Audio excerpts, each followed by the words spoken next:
ஏமாற்று ஆட்சிக்கு வரல. நாங்களும் ஏமாற்று ஆட்சிக்கு வரல. 2 மாதத்திற்கு முன்னாடி பாஜக என்ற கூட்டணியில் நாங்கள் இருக்க மாட்டோம். 2026 மட்டும் இல்ல 2031 கூட நாங்கள் இருக்க மாட்டோம் என்று சொல்லிவிட்டு இப்போது கூட்டணி சேர்ந்திருக்கிறல, யாரை ஏமாற்றுவது நாடகம் அதை சொல்லுங்க. நினைக்கிறேன் அந்த கட்சியோட கூட்டணி சேர மாட்டோம். அதுதான் நான் கேட்கிறேன். அதுக்கு பதில் சொல்லுங்க. எதிர்கட்சி தலைவர் அவர்கள் யார் கொண்டு வந்த காரணத்தான் இவர் சிக்கல் என்று சொல்லுகிறார். சரி, அந்த சிக்கலை சரி செய்வதற்கு உங்களுக்கு ஒரு நல்ல வாய்ப்பு இப்பொழுது கிடைத்திருக்கிறது. நாங்கள் செய்தது தவறு இல்லையோ, நான் அந்த வாதத்திற்கு போகல, அந்த வாதத்திற்கு வரல. இப்ப இருக்கக்கூடிய நீட்டை ரத்து செய்தால்தான் நாங்கள் கூட்டணியில் இருப்போம், இல்லை என்றால் கூட்டணி விட்டு விலகுவோம் என்று சொல்வதற்கு உங்களுக்கு தகுதி இருக்கிறதா? அதான் கேள்வி. கொண்டு வரலாம், அரசு கொண்டு வருவதற்கு எல்லா வித தகுதியும் உண்டு. அந்த சட்டத்தை கொண்டு வருவதற்கு அரசுக்கு வாய்ப்பு உண்டு. அதை நீங்க வலியுறுத்துவதற்கு தயாரா? அதுதான் என்னுடைய கேள்வி. வாக்குறுதி கொடுத்தது உண்மைதான், அதில் நாங்கள் எந்த விதமான மறுப்பும் சொல்லல. ஆனால் நாங்கள் எங்களுடைய கூட்டணி ஆட்சி அங்கு அமைந்திருந்தால் நிச்சயமாக தொடர்ந்து வருவோம். இப்பொழுது நீங்கள் கூட்டணி அமைத்திருக்கிறீர்களே,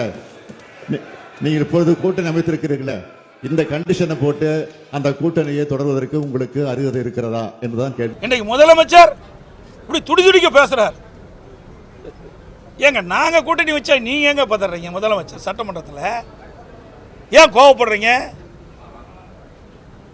நீங்க ஏன் பயப்படுறீங்க? அதிமுக யாரோடாலும் கூட்டணி வைப்போம், அது எங்களுடைய விருப்பம், எங்களுடைய கட்சி நடைபெறுகின்ற சட்டமன்ற 2026 சட்டமன்ற பொதுத் தேர்தலில் வெற்றி பெற வேண்டும். ஒவ்வொரு கட்சியும் வெற்றி பெற வேண்டும் தான் கூட்டணி வைக்கிறீங்க. நீங்கள் எப்போ பார்த்தாலும் பலம் வாய்ந்த கூட்டணி நீங்கள் சொல்கிறீங்களே, அது மாதிரி நாங்களும் அதிமுகவும் பலம் வாய்ந்த கூட்டணியை 2026 சட்டமன்ற தேர்தலில் அமைப்போம், நிச்சயமாக வெற்றி பெறுவோம். ஆனால் முதலமைச்சர் இப்படி ஆதங்கப்படுவது, இப்படி அதிர்ந்து போய் பேசுவது பார்க்கின்ற பொழுது பயம் வந்து விட்டது.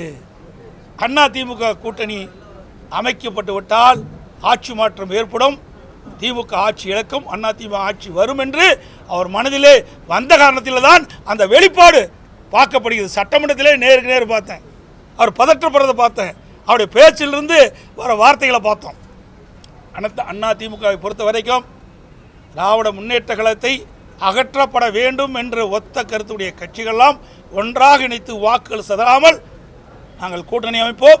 நிச்சயமாக 2026 சட்டமன்ற தேர்தலிலே திராவிட முன்னேற்ற கழக தலைமையில் அமைக்கப்பட்ட கூட்டணியை வீழ்த்துவோம். அதிமுக கூட்டணி ஆட்சி அமைக்கும்.